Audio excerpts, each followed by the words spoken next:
Dean in North Carolina, a person I have no idea who you are. How are you doing, Dean? What's going on, man? Hey, I got a question for you, man. What's up? So I see these forums and I get tagged in on Facebook all of the time with apologists who are, going and wanting to have these conversations and wanting to sit down with an atheist. And yet we have a show every week. And Christian callers are so sparse that we don't get to have those conversations. What the heck, man? I'll put the word out. I'll email all the Protestants. I'll send a letter to the Pope. Could you please? There you go. There you go. Last I heard, Pope was not a Protestant, but that too. No, I'm saying all the Protestants and the Pope. Oh, okay, good. What do you want to talk about, man?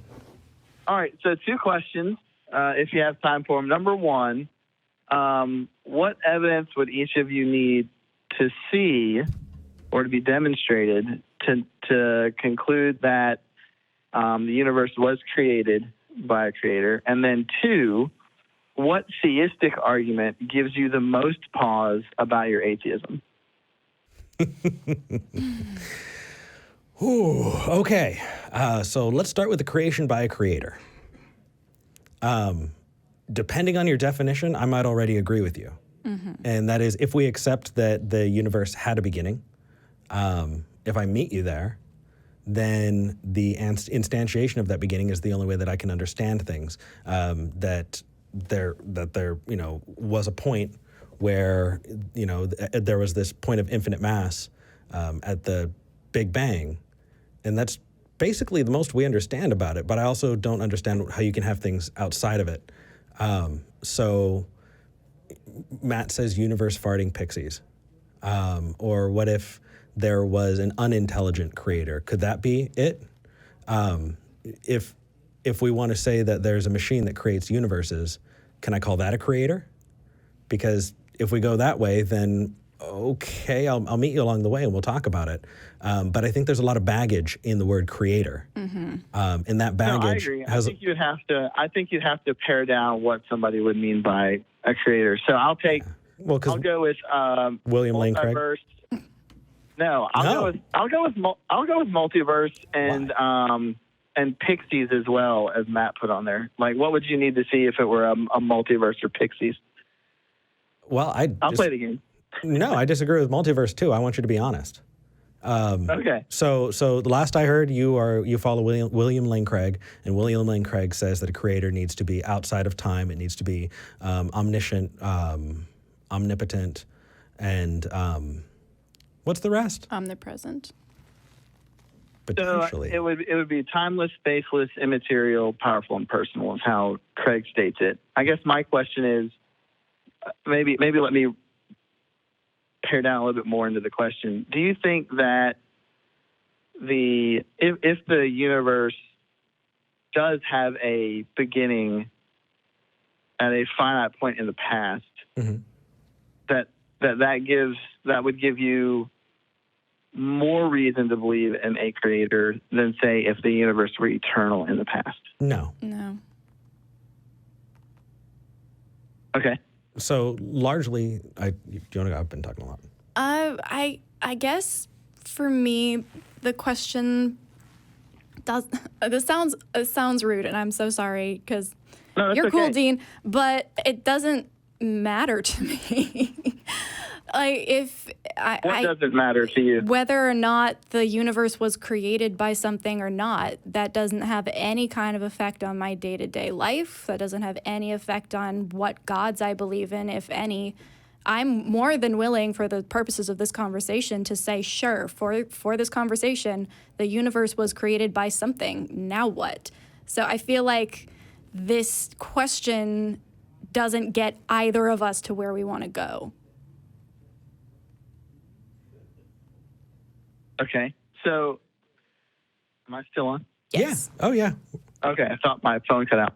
So V, if I understand you correctly, you're saying that it doesn't matter, for you, it doesn't matter if the universe was or wasn't created by God because it doesn't impact your day-to-day life. Well, I didn't say God. I said created by something. Or created, you would have to, yeah. Created. Yeah, so... Okay. So as an example, the idea that this God has these qualities, right? Could we imagine a God that exists that did not create the universe?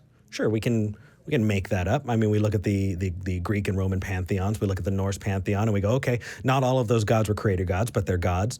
Yeah, So well, does that mean I that don't even saying think you would need those. Well, hold on. But what I'm saying is that for you to say, okay, I've proven that the universe was created. Okay, does that necessarily mean that you get to this Christian God idea? It doesn't. It just it's kind of sitting out there in space. V's got it. It's not super useful. No, I'm not. I don't know that I'm positing a Christian creator. My original question is, what would you guys need to see to come to the conclusion that the universe? Let me put it this way: what would you need to see, or know, or have demonstrated that the universe was created by a God in general? Maybe not the Christian God, but just a God in general. What would you need for that to happen? I would need to have some kind of understanding about how universes are instantiated in the first place. Right. If we had an example of a universe that was created by God and one that wasn't, and then could compare the two, that might help. But because we don't have any other universes to look at, I don't see a way that I could be convinced. And really, it becomes unfalsifiable from there. An analogous situation where we see another universe being created by a God. Therefore, you're saying you don't have anything to compare it to, so it's just kind of a moot point. Yeah. Yeah. Okay. What was the other thing you wanted to ask? The other question is, which theistic argument gives you the most pause about your atheism? Could you give me an argument? And by pause, I mean, what theistic argument caused you to go, that could pose an issue for me remaining an atheist? I'm still looking for it. Yeah. I want to find it. Like, every time somebody puts something online that's like, this is the best argument for God, I watch it right away, because I crave that kind of pause, that kind of thing that makes me want to think everything through again and deconstruct what I previously imagined to be true. I love that kind of thing. And every single time I'm disappointed. Every time. And it's actually kind of depressing. Well, yeah, I mean, one of the things that we do, because we just adore this topic, is read up on not only apologetics, but what fallacies are, what kind of reasoning works and what kind of reasoning doesn't. And we use apologetics specifically to talk about where you can come into problems, come up against problems in reasoning. So could you give me a non-fallacious argument that we might be able to look at? Because thus far, there's a lot of real spotty stuff, man. I got you. Let me ask the question to V first, and then I'll try and meet you where you are. Is that okay? Yeah. So V, you said that you're looking for that argument, and you've been disappointed. Now, does that argument have to impact you on your everyday life in order for you to believe that that argument is a good argument? I think so. Like, not a purely philosophical one, like a practical argument. Yeah. So, like you said, the other argument that we looked at, or the that we talked about previously, you said, well, it really doesn't matter because it doesn't, impact my everyday life. So I'm asking, does the argument that's presented to you specifically to move you from where you are in atheism to move you closer to theism, would that argument have to impact your daily life in order for you to move closer to theism? I wouldn't say so. Or could it be a philosophical? No, what I'm thinking of primarily are philosophical arguments. I take philosophy courses for fun, and I love philosophy. And I think that there are lots of practical applications to philosophy as well. But no, I don't think that I would have to personally be impacted in order to acknowledge a good argument. Okay, that's fair enough, because I was just curious about that. Now, Eric, Yo. you asked me to give you a non-fallacious argument. Can I add on just a little bit? Depending on what you're going to add on. No, I'm Sure. just kidding. Go ahead. A non-fallacious argument that is in some way falsifiable.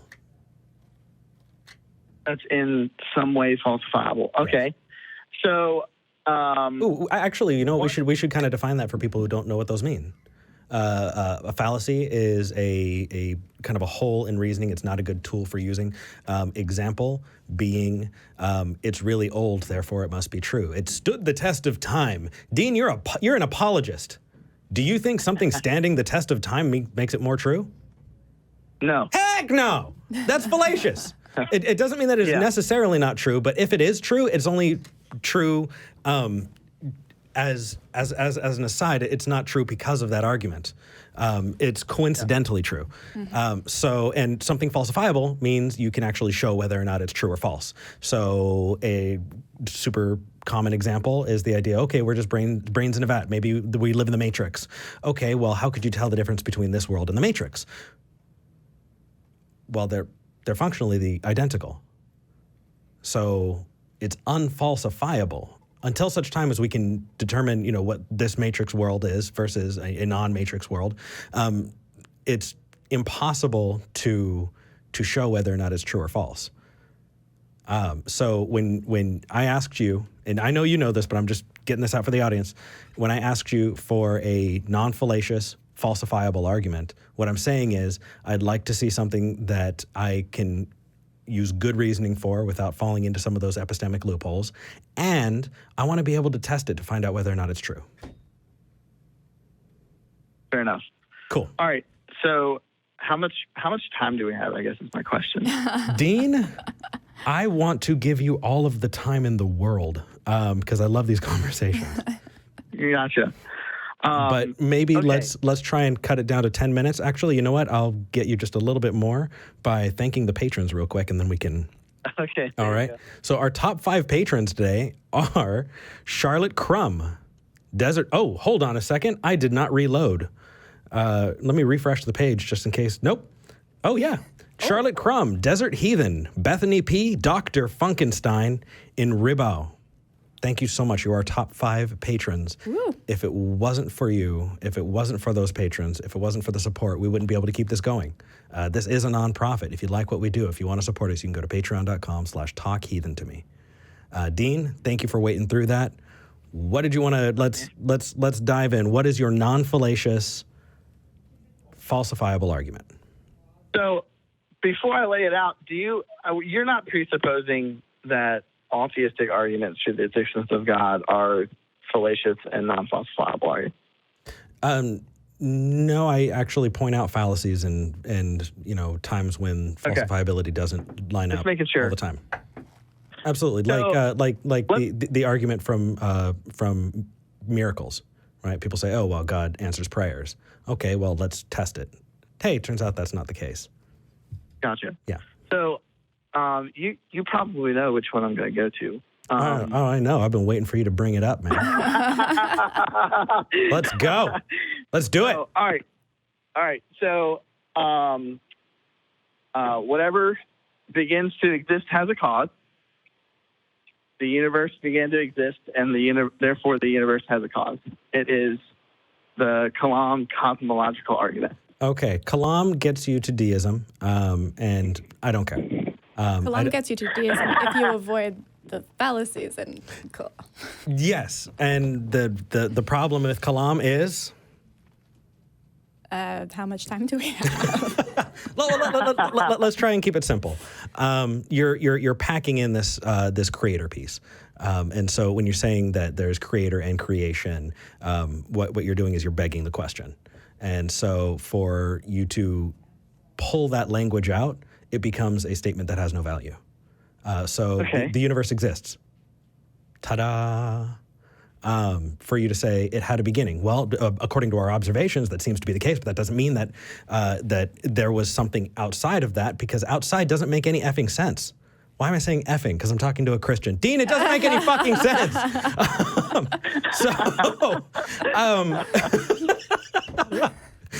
So if it doesn't make any sense, then, what you're doing is you're packaging something in. But you know what? Even if we just gave it to you, and we just said, okay, fine.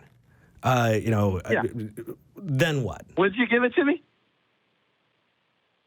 Oh, yeah. Would you give me the argument to cause? Sure.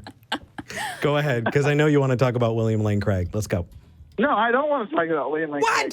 What? You were fawning over him last time we talked. What happened? Well, yeah, he's my philosophical hero, no doubt about it. That doesn't mean I got to talk about him every Okay, what's up? So I guess my question is, where am I packing in the creator piece in the syllogism? Sure. I'm just arguing. All I'm saying is, I am appealing to the causal principle that those things that begin to exist have a cause. What? I don't know how that's packing. I don't know how that's packing in God, at least in the first premise. And in the second premise, I'm simply saying the universe began to exist. Those are both of those statements are religiously neutral, it seems like to me. And then I'm just saying therefore the universe had a cause. I'm not saying at that point in the direct syllogism, I'm not saying or appealing to a God. That's true. You're right. The scientifically neutral syllogism. I took religiously, sorry. Yeah, my brain immediately jumps to the next piece that equates cause with creator and creation. Yeah, Craig goes a little bit further in his expanded version. Yeah. So, okay, you're right. Yeah, so go ahead, V. Again, assume... Going back to not having multiple universes to compare ours to, our understanding of how the universe started, and I use that word with question marks on it.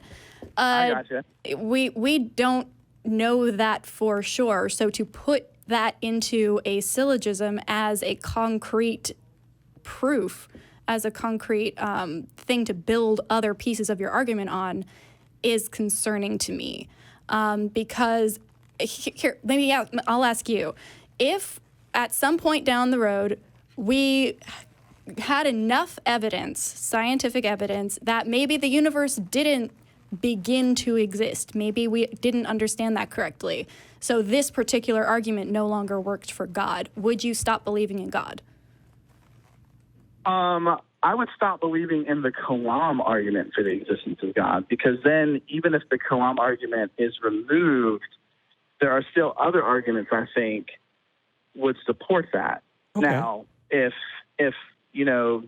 and I'm sure Eric would love all the time in the world to, obliterate, things like fine-tuning, moral arguments, resurrection, love it. all it's of delicious. those. People don't call about that anymore. I know. It hurts. I gotcha. It hurts my heart. Don't call about what? They don't call about those arguments? Yeah. I'll make sure to call back next week then. So I would grant V that honestly, if there was scientific evidence and they demonstrated that the universe is eternal, then sure, I would definitely give up the Kalam, because it would be an empirically faulty argument for the existence of God, because you can't argue for a beginning of the universe and the universe actually be eternal. So I would give that argument up. That wouldn't necessarily mean that I'd have to give up I wouldn't have to give up Christianity. I just have to give up that argument. Okay. So I'm willing to go. I'm willing to go to that length with regards to the Kalam. Okay. Sure. So then why talk about Kalam at all? Is there something that is a little more meaty that we can talk about? Well, I mean, outside of the fact that I like the Kalam, I think it works. I mean, I think it's a sound argument, but I'm just simply saying or arguing on the Kalam that one of the things that I hear, and I'm not trying to be disingenuous with regards to the remark, but I don't think that it's given enough. Well, that's not true. It's given attention by a lot of atheists, but I don't know if we can just dismiss it as a purely religious argument, given that it's religiously neutral and it's syllogism. Now, we can ask questions about the extended version of it, in which Craig goes into conceptual analysis about what must the cause be. Right. And we can talk about, the merits of, is God, timeless or anything like that. Yeah, go ahead. I love you, man. I know you. But let's talk about it instead of talking about it. Or okay, gotcha. Stick to the things that we can talk about, because we're short on time and I want to get some meaningful dialogue. You. I mean, I essentially got nothing else about the Kalam unless you guys want to bring something up. So if you guys got a roll, then that's all good. My only question then for you, because again, that kind of goes back to the beginning question that you had, which is what would it take for us to believe the universe was created? And I was kind of like, I don't care. Like, if we want to agree for the sake of this conversation that the universe had some kind of beginning that was the cause with a capital C, as long as you're not making unsubstantiated claims about what that cause is, then I'm willing to grant that because it doesn't impact me. So my question is, if the Kalam cosmological argument, as we're using it now, without religious context or inherently theological bent to it, why, and if you would be willing to let go of the Kalam argument if scientific research was definitive enough to prove that the universe didn't, in fact, begin to exist, why is this your go-to? Why is this the one you come to the table with, presumably eventually to prove the existence of your God, if you're willing to admit that it could be wrong with scientific evidence, and also that it doesn't even have an inherently theological bent to it? Yeah. It's my go-to because I think the inverse of what you just said would probably be the reason why I would go to it. I go to it because, one, I think the standard model that's been established through Einstein, Hubble, Lemaitre, Lincoln about the beginning of the universe is empirically solid. And then secondly, and this is just a personal reason. There's no objective. I've got to stop you there, Dean. How is it falsifiable? We told you ways that it could be falsifiable by viewing other universes, but how is it falsifiable? Yeah, well, if you could show that general relativity was false and special relativity was false, that's how the Kalam could be falsifiable, because the Lincoln theorem. Sure, because no, on that. Dean, no, it doesn't. Premise too. No, yes, it does. So hold on. The Kalam came out a whole lot earlier than special relativity. So why did it hold water before special relativity? You're adding things onto it, but it is not necessarily contingent upon it. What you need to do is you need to show that there is a falsifiable way to test it, and it's not falsifiable. It's just not. It is, Eric. Okay, Eric, how? Here, my friend. How? Okay. Because the version of the Kalam that, as you know, that I am appealing to, is the version of 1979 by William Lane Craig. Right, but you didn't hold on long after special and general relativity. And I'd be happy to talk about that if we wanted to talk about that. But we specifically said we're not talking about. No, we're talking about Kalam basic. That's the whole thing that V was saying. Without religious anything else added on to it. What I'm saying is that is unfalsifiable. Would you agree that that's unfalsifiable? I guess I don't understand what you're saying. Sure. Craig's Kalam basic is... okay, hold on. Before we move on to Craig, before we move on to Craig, let's wrap this thing in a bow, right? The Kalam cosmological argument, the three premises that you gave, is not falsifiable. Yes or no? True or false? It is falsifiable. Okay, Eric. make it falsifiable. Please tell me how we can falsify that.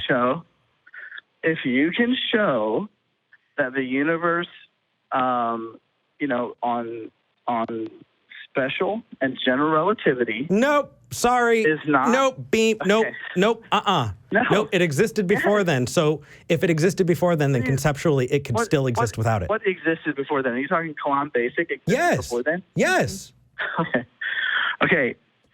in order to show that the Kalam would be wrong, if you could demonstrate that the universe is eternal rather than having a beginning, you could falsify the Kalam. Okay, can we do that? Second premise. Hold on, the Kalam's right. No. I'm going to follow you. I'm going to say, okay, you're absolutely right. I agree with you. And we gave that as an example. Dean, we're on the same page. We're on the same page. Now, how can we determine that the universe was either eternal or not? Gotcha. So this is where we would look at the scientific data for either the eternality or the finitude of the past. That's what you would do. The eternality? Okay.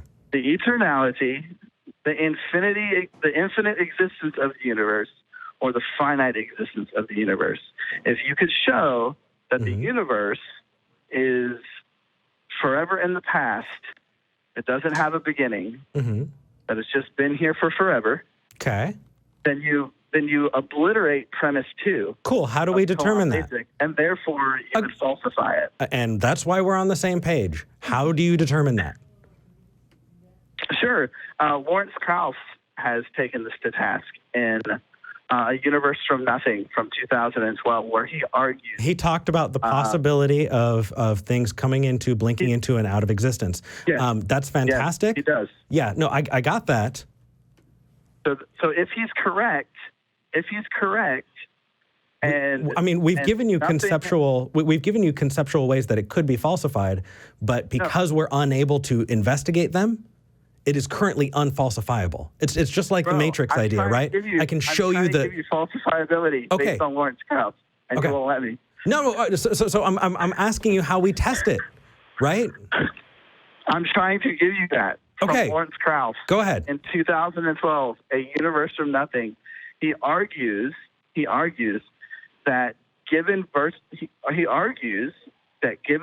particles and their existence in the quantum vacuum through quantum tunneling, that the universe could come from nothing. Now, whether that's a good argument or a bad argument is still up for us to discuss. Okay. But that is one way, empirically, if Krauss is correct, it would obliterate premise 2 of the Kalam and thereby falsify the Kalam. Do you agree or not agree? So, yes, I agree. Okay. I don't think I'm communicating well.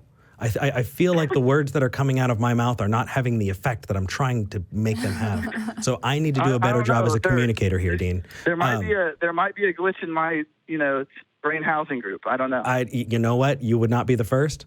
You would not be the only one on this show. Let's try this again. Message and let's chat. Well, no, we need to record another conversation is what we need to do. That's also true. I got to get down to Austin. We will talk after this. Okay. But Dean, I appreciate you calling. I appreciate you guys. I'm going to find a better way to communicate what I'm trying to say. And if I do it off the air, I'm not doing it as a dig on you. But yeah, now it's bugging me. All right, man. Well, you guys have a great day, okay? Thanks for calling in, Dean. All right, no problem. Later. Later. Okay, what I'm trying to say, please help me. And in the live chat, help me. Okay.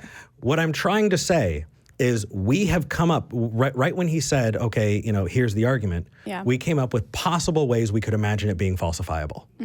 We said, hey, if we could compare it with a universe that, wasn't created, if we can have those things to compare, then we can determine whether or not that statement could be true. Right. Right? Can we do that? Do we have access to multiple universes? No. Okay, so can you give me a way that we can test it? Okay, well, let's do, he gave another potential way that you could falsify it. Okay, can we investigate that? Well, no. What we've come up with is the fact that we cannot investigate it and we can imagine ways for it to be wrong. Now, what is the null position? What is the position you're supposed to take? Is it I'm going to believe it until it's proven right, or I'm going to believe it until it's proven wrong? In one, you actually get a world where you can go without believing and praying to 10,000 gods every day and being intellectually honest, or You could say, you know what, the time to believe something is when there's evidence for it, because I'm not going to sit here and fucking try and say, I believe in the Loch Ness Monster. I believe in aliens that come and visit the Earth. I don't believe in fairies. I don't believe in Bigfoot. And I'm not going to say that that's true until it's proven false. No, what you do is you say, I'm not going to accept it until you show me that there's a reason to. Right. And the null position should be that that is not the case.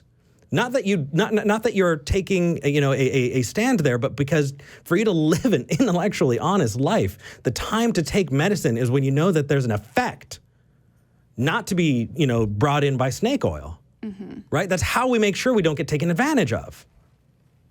So, all right, let's